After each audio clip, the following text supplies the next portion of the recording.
ఇప్పటికి చాలా పెద్ద వాంతి అయిపోయింది. చాలా రక్తం నా నోట్లోంచి బయటపడింది. ఏ క్షణమైతే అంత రక్తం ఒక్కసారిగా నా నోట్లోంచి బయటపడిందో పిల్లలు ఒక్కసారే దబ్బున ఆ రక్తంలో పడిపోయి అలాగే ఉండిపోయాను. ఎప్పుడైతే అలా ఉండిపోయానో నా నుండి శబ్దం కానీ అలికిడి కానీ ఏమీ లేకపోవడం చేత మా అమ్మగారు అప్పుడు దాకా కేకలు పెట్టినోడు అరిచినోడు ఏమైందని ఆ బరకం లేపు చూస్తే రక్తంలో పడిపోయేలా ఉండిపోయానంటండి. మా అమ్మగారు నన్ను ఇంట్లో పెద్దోడని పిలుస్తారు.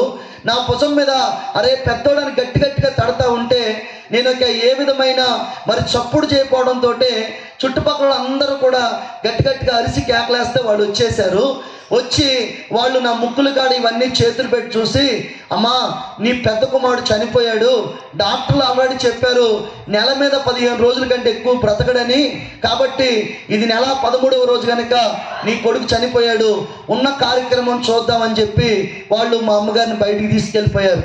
పిల్లరా బయట మా ఇంటి పక్కన ఒక ఆయన ఉంటారు, ఆయన పేరు మారి గారు.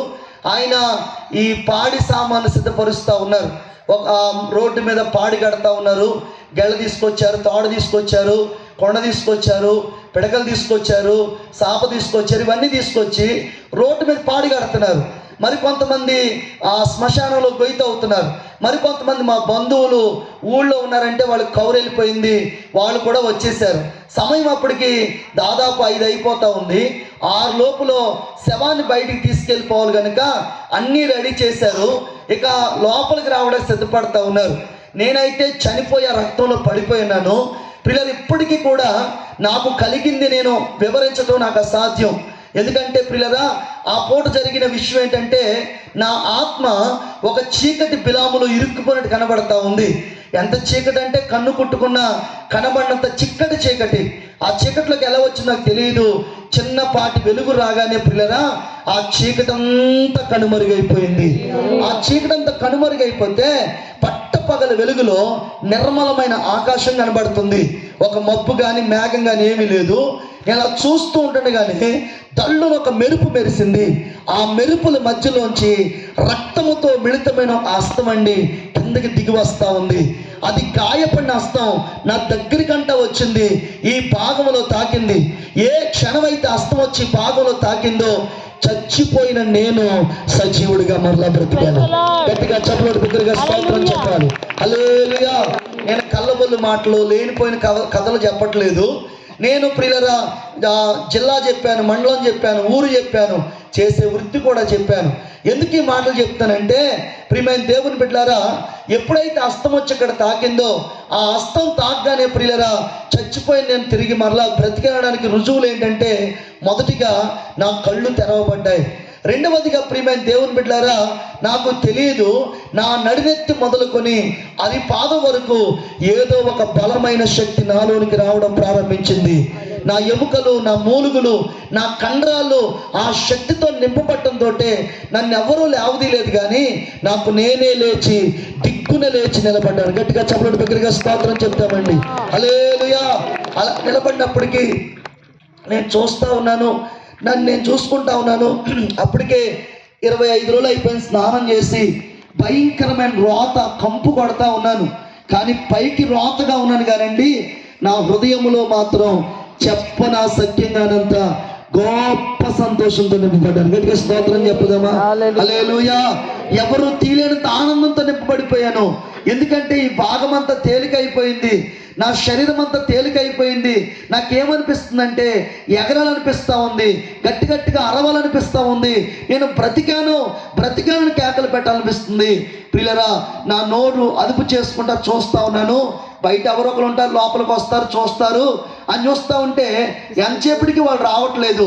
సరే వచ్చేలా లేరని చెప్పి ఆ బరకం కాస్త ఇలా పైకి లేపుకొని నడుచుకుంటా వీధిలోకి వెళ్ళాను. వీధిలో బావి ఉంటుంది, ఆ బావి దగ్గర నుంచున్నాను. అక్కడ నుంచుంటే నాకు కట్టబడిన పాడి కనబడతా ఉంది, వచ్చిన బంధువులు కనబడతా ఉన్నారు, బిందులతో నింపండి నీళ్ళు కనబడతా ఉన్నాయి. కానీ ప్రియులరా ఎవరు నన్ను చూడట్లేదు, వాళ్ళ పని వాళ్ళు చేసుకుంటా ఉన్నారు. సరే వీళ్ళు అంచేపు చూసేలా లేరని నేనే చేప తీసుకొని ఆ బావిలో వేసుకొని ఇలా నీళ్ళు తోడుకొని ఇలా నెత్తముడు పోసుకుంటే అప్పుడే ఎవరో స్నానం చేస్తారని అక్కడున్న వాళ్ళందరూ నా వైపు చూశారు. అలా చూడగానే వాళ్ళు కంటి చూపే కానీ నోటి మాటలేదు. గట్టిగా దేవునికి స్తోత్రం చెప్పండి. ఎందుకంటే చచ్చిపోయాడుగా, వీడి కోసమే పాడి కట్టాం, వీడి కోసమే నీళ్ళు తోడాం, వీడి కోసం ఇన్ని పనులు చేశాం, వీడి ఇక్కడ నిలబడ్డాడేంటి, అయినా వీడి మనిషా కాదా అని చెప్పి నా దగ్గరికి వచ్చి నానా పరీక్షలు నిర్వర్తించారు. ఒకడేమో చెయ్యి లాగుతాడు, ఒకడేమో బొగ్గు లాగుతాడు, ఒకడు ఊపుతాడు.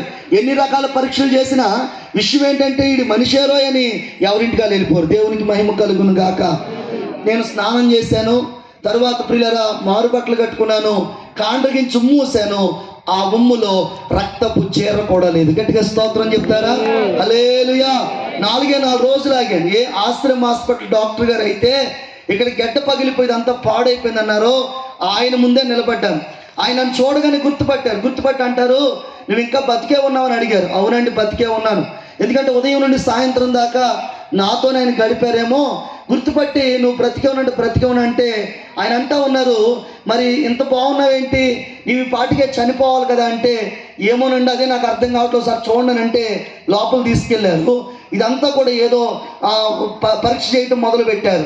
ఒక 15 నిమిషాల తర్వాత వారు అంటా ఉన్నారు, బాబు నీ పేరు ఆదినారాయణ అని అడిగారు. అవునండి ఆదినారాయణ. మరి ఆదినారాయణ అయితే ఇంతకు ముందు ఇక్కడ గడ్డ పగిలిపోయి అంతా పాడైపోయిందిగా, మరి ఇప్పుడు ఏమైందంటే ఆ గడ్డకు సంబంధించిన మచ్చ కూడా లోపల కనిపించట్లేదు. బిగ్గరగా చప్పలు కొడుతూ స్తోత్రం చెప్తామండి. హల్లెలూయా. కాబట్టి మరి ఏమైందో చెప్పు, నిజమా నువ్వు కదంటే నిజమేనండి, నిజంగా నేనే. కానీ ఒక విషయం జరిగిందండి. 4 రోజుల క్రితం ఒక సంఘటన ఏంటంటే, ఒక గాయపడిన హస్తం అండి ఆకాశం కింద దిగి వచ్చిందండి, ఈ భాగంలో తాకిందండి. ఆ హస్తం తాకడాన్ని బట్టే నేను బ్రతికి పట్టుకట్టానంటే, కుర్చీలో కూర్చున్న డాక్టర్ లేచి నిలబడ్డాను. షర్ట్ వేసుకోమని చెప్పు రూమ్లో తీసుకెళ్ళి ఆయన కూర్చోబెట్టి అన్నారు, నిజం చెప్పు ఆ హస్తం తాకిందని అడిగారు. అవునండి తాకింది. ఆ హస్తం ఎవరిదో నీకు తెలుసా అని అడిగారు. నాకు తెలదండి. ఎప్పుడు వినలేదని ఇవని అడిగారు. ఎప్పుడు వినలేదండి అని చెప్పాను. ఆయన చాలా బిగ్గరగా మాట్లాడుతున్నారు, ఆ హస్తం ఎవరిదో చెప్పనా అని అడిగారు. ఎవరిదండి ఆ హస్తం అంటే చాలా బిగ్గరగా అని చెప్తున్నారు, ఆ హస్తము నజరేయుడైన యేసుదే. ఆయన ఒక్కడు మాత్రమే మృతులను సజీవులుగా చేయగలవాడు. ఆయన ఒక్కరు మాత్రమే చనిపోయిన వారిని సైతము తిరిగి బ్రతికించగలిగిన సమర్థుడు, సర్వశక్తిమంతుడు, సర్వాధికారి ఆయనే ప్రభువైన యేసుక్రీస్తు. గట్టిగా దేవునికి స్తోత్రం చెప్తారా? హల్లెలూయా. నిన్ను బ్రతికించింది ఆయన, నీకు జీవాన్ని పోసింది ఆయన, నీకు ప్రాణం పోసింది ఆయన అంటే ఆ మాటలకు ప్రియమైన దేవుని బిడ్డలారా, ఆ రూమ్ అంతా ఇదైపోతుంది. అక్కడ ఉన్న చాలా మంది నర్సులు చూస్తూ ఉంటే వాళ్ళు వెళ్ళిపోమని చెప్పి నా భుజం మీద చెయ్యొచ్చు చెప్పారు. నాకు తెలియదు ఈ విషయాలన్నీ. కానీ ఒక పాస్టర్ గారు నా దగ్గరికి వచ్చినప్పుడు ఖాళీగా ఉన్నప్పుడు చదవండి అని ఒక బైబిల్ గ్రంథం ఇస్తే నేను చదువుతున్నాను. అందులో లాజరు చనిపోయి 4 రోజులు అయింది. యేసుప్రభు వారు వచ్చి ఆ సమాధి ముందు నిలబడి అంటారు, ఆ రాయిని పొర్లించమని చెప్పి చనిపోయిన లాజరు 4 రోజులు అయిపోయిన లాజరు ప్రేత వస్త్రాలతో చుట్టుబడిన లాజరు బయటికి రానగానే యేసుప్రభు ముందు వచ్చి నిలబడ్డారు. నేను అనుకున్నాను ఇదంతా కూడా కథల పుస్తకాల్లో ఉంటాయి ఇలాంటి, ఎందుకంటే నా వైద్య చరిత్రలో ఇంత కాలంలో ఎప్పుడు ఇలాంటిది నేను చూడలేదు. కాబట్టి ఇది జరగటం అసాధ్యం అని అనుకున్నాను. కానీ నాకు ఇప్పుడు అర్థమైంది ఏంటంటే ఇది కథల పుస్తకం కాదు, సజీవమైన దేవుని వాక్యము. గట్టిగా చెవులు బిగ్గరగా స్తోత్రం చెప్తామా? వాక్యములో జీవముండెను, అది మనుషులకు వెలుగై ఉండెను. కాబట్టి నిన్ను వెలిగించింది, నిన్ను బ్రతికించింది, ఈ పూట నీతో మాట్లాడింది, ఈ పూట ఈ విధంగా నిలబెట్టింది సాక్షాత్తు ప్రభువైన యేసుక్రీస్తు. ఏమంటే ఒక్కసారి 2 చేతులు పైకెత్తి స్తోత్రం చెప్తారా? హల్లెలూయా. వినండి ప్రియరా, నేను ముగించేస్తా ఉన్నాను. అయితే ఎప్పుడైతే మాటలు చెప్పారు, నాతో చెప్పారు, నాన్న మంచిగా చక్కగా మరి యేసు ప్రభువుని వెంబడించు నాన్న, ఆయనే నిన్ను బ్రతికించారు గనక, నీకు ప్రాణం పోసింది ఆయన గనక అని మొట్టమొదటి నా సువార్త చెప్పింది ఎవరంటే ఒక డాక్టర్ గారు. ఆ మాటలు పట్టుకున్నాను, రిపోర్ట్స్ పట్టుకున్నాను, ఇంటికి వచ్చేసాను. మా అమ్మగారితో చెప్పానమ్మా, యేసుక్రీస్తు ప్రభువారు ఎంత గొప్ప దేవుడు. ఎందుకంటే ఏనాడు మనం ప్రార్థన చేయలేదు, మందిరానికి కూడా వెళ్ళలేదు, కానీ నన్ను బాగు చేసింది ఆయనేనమ్మా అంటే మా అమ్మ అంది, ఇదిగో ఇప్పుడు అంటే అన్నావు కానీ ఇంకెప్పుడు అనొద్దు, ఎందుకంటే మీ నాన్న అసలే భయంకరమైన త్రాగుబోతు కనుక మన జీవితం అంతంత మాత్రమే ఉంది. ఇప్పుడు యేసుప్రభు అన్నామంటే ఇక జీవితం ఉండదు. ఓ పని చేయి, నీకు ఎప్పుడొకప్పుడు క్రిస్మస్ వస్తుంది కదా, ఆ సమయంలో ఒక అట్టుపొలికి అట్టుకెళ్ళి అక్కడ ఇచ్చేసి దండం పెట్టిన వచ్చాను మా అమ్మ. నేను అన్నాను, చచ్చిపోయిన బతికిస్తే అట్టుపలికెళ్ళి కాదమ్మా ఇవ్వడం, జీవితాలు యేసయ్యకి చేయాలి. హల్లెలూయా.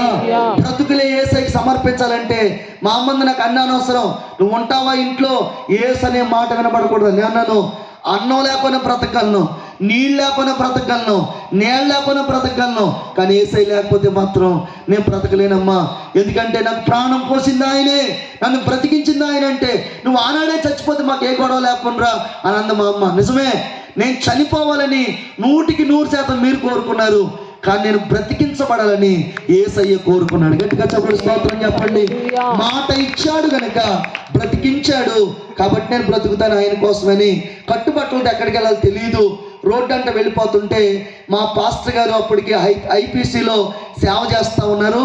ఆయన పేరు సమాధానం గారు. అయితే ప్రియరా, మరి ఆయన బయట ఏదో పని చేసుకుని నేను కనబడి ఇలా వచ్చేయండి బాబు అని అడిగారు. జరిగిందంతా చెప్పాను. విని ఆయన అన్నారు, ఒక మాట నేను చేస్తావా అన్నారు. ఏంటంటే ఏమీ లేదు, నాకు ఎలా చెప్పావో అందరికి ఎలా చెప్తావా అని అడిగారు. చెప్తానండి అన్నాను. మా వీధుల్లో అక్కడక్కడ చిన్న చిన్న ప్రార్థనలు పెట్టి సాక్ష్యం చెప్పిస్తూ ఉంటే అనేక మంది ప్రజలు, ప్రియులరా, చాలా మంది ప్రజలు యేసే దేవుడు అని ఒక ప్రవాహంలాగా మందిరానికి రావడం ప్రారంభించారు. గట్టిగా స్తోత్రం చెప్తారా? ఎందుకనంటే ప్రియులరా, ఏది చీకటో ఏది వెలుగో, ఏది నిజమైన అబద్ధమో, ఏది వాస్తవమో ఇది వాస్తవమో, ఏది సత్యమో ఇది అసత్యమో ప్రజలు గ్రహించిన వారై అనేకులుగా ప్రభు దగ్గరికి వస్తున్నారు. అప్పటిదాకా 10 సంఖ్యలోనే మా మందులు ఉండేవారు, కానీ తర్వాత 100 సంఖ్యలో చాలా మంది ప్రజలు ప్రభు దగ్గరికి వస్తుంటే నేను గుళ్ళో పడి ఏడుస్తూ ఉన్నాను. ఎందుకంటే అందరూ వస్తున్నారు, ప్రభువా నా వాళ్ళు ఎవరు రావట్లేదని నేను ఏడుస్తూ ఉంటే ఒక తెల్లవారుజాము నా పక్కన ఒక ఆయన ఏడుస్తున్నారు. ఎవరని చెప్తే ఎవరో కాదు, ఆయన మా నాన్నగారే. నానా నువ్వు ఏడుస్తున్నావేంటి నాన్న, నువ్వు ఏడిపించే రకమే కానీ ఏడ్చే రకం కాదుగా అంటే, మా అన్నాడు, రే ఏ యేసు ప్రభు అయితే నిన్ను బ్రతికించాడు, అదే యేసు ప్రభు నాతో కూడా మాట్లాడాడు, ఈ రోజు నుంచి నేను త్రాగుడు మానేస్తున్నానని మా నాన్న త్రాగుడు మానేశారండి. మా నాన్న త్రాగుడు మానేయటం పొరపాటు మీకు ఎవరికి ఇష్టం లేనట్టుగా ఉంది. మరి గట్టిగా చప్పట్లు కొట్టరు, గట్టిగా చప్పట్లు. హల్లెలూయా. ఏమండి, ఒక త్రాగుబోతు మారిపోవడం అంటే మనిషి మాట వల్ల మరొక పని వల్ల జరుగుతుందా? జరగదు. హృదయాలు ఎరిగిన దేవుడే హృదయాన్ని మార్చాడు, మనసు ఎరిగిన దేవుడే మనిషిని మార్చాడు. దేవునికి స్తోత్రం చెప్పండి. ప్రభు అయిన యేసుక్రీస్తు వారు నా తండ్రిని మార్చారు. నా తండ్రి మారిన తర్వాత నా తల్లి, ఆ తర్వాత నా తమ్ముళ్ళు, ఆ తర్వాత మా నాయనమ్మ, మా తాతయ్య, మా మేనత్తమ్మ, అందరూ మార్పు చెంది నేను నా ఇంటి వారము సంపూర్ణంగా ఆ యెహోవానే సేవించే గొప్ప భాగ్యాన్ని, ఆ యేసుక్రీస్తు వారిని ఆరాధించే గొప్ప భాగ్యాన్ని దేవుడిచ్చారు. న్యాయమైతే గట్టిగా చప్పట్లు బిగ్గరగా స్తోత్రం చెప్తామా? హల్లెలూయా. అశాంతితో నిండిపోయిన కుటుంబం, భయంకరమైన భయంతో నిండిపోయిన కుటుంబం, కరువుతో నిండిపోయిన కుటుంబం, కలతలతో, కన్నీళ్లతో, వేదనతో, శోధనతో నిండిపోయిన కుటుంబాన్ని సంతోషించే కుటుంబంగా మార్చాడు, ఆనందపడే కుటుంబంగా మార్చాడు, గొప్ప సమాధానం మా కుటుంబంలో ఇచ్చాడు. ఏమండి, మా నాన్నగారిని చూస్తే చాలు భయపడి పారిపోయే మా జీవితంలో మా నాన్నగారు ఇలా పరిశుద్ధ గ్రంథం పట్టుకొని, మరి ఐపీసీ వాళ్ళు తెల్లటి వస్త్రాలు ఆదివారం వేసుకొని వెళ్తాము. అలా వీధంటే వెళ్తా ఉంటే ఆ పక్కోళ్ళు ఈ పక్కోళ్ళు చూసి అనేవారు, నిన్న మొన్నటిదాకా ఈ సత్యనారాయణ తాగేసి తిట్టేవాడు, ఇవాళ బైబిల్ ఎట్టిన వెళ్తున్నాడు గొర్రెపిల్లలాగా. ఇంత మార్పు కారణం ఆ యేసు ప్రభు కాదా? మనం కూడా ప్రభువుని కలిగి ఉంటే మన తాగుబోతులు కూడా మారుతారని మా వీధిలో 30 కుటుంబాలు మారిపోయి. గట్టిగా స్తోత్రం చెప్పండి. హల్లెలూయా. కాబట్టి ప్రియ దేవుని సంగమా, దైవ జనాంగమా, వినుచున్న ప్రజలారా, ఒక మాట వినండి. నేను పొందుకున్న ఆనందాన్ని మీకు చెబుతున్నాను, నేను కలిగి ఉన్న సమాధానాన్ని మీకు ప్రకటిస్తున్నాను. నా జీవితంలో ఏదైతే పాపము నుండి, శాపము నుండి, మరణము నుండి నన్ను బ్రతికించి నిలబెట్టిందో ఆ విషయం గురించి మీతో మాట్లాడుతున్నాను. ఏ స్థలంలో ఉండి పెట్టినారో ఒక్కసారి మాటలు వినండి. అలాగ మార్పు చెంది మందిరానికి వెళ్తుంటే ప్రభు నాతో మాట్లాడుతున్నారు, నా సేవ చేయమన్నారు, నా పని చేయమన్నారు. నేను అన్నాను, నీ పనికి నేను పనికిరాను ప్రభు అన్నాను. యా అన్నారు. యా అంటావేంటి ప్రభు, నాకు అంటే ఆరాదు, ఆ అంటే ఊరాదు. కాబట్టి ఈ రిఫరెన్స్ కూడా మా పాస్టర్ గారు చెప్పారు. 103వ కీర్తన 4వ చరణం అనే మాట చదివించేసి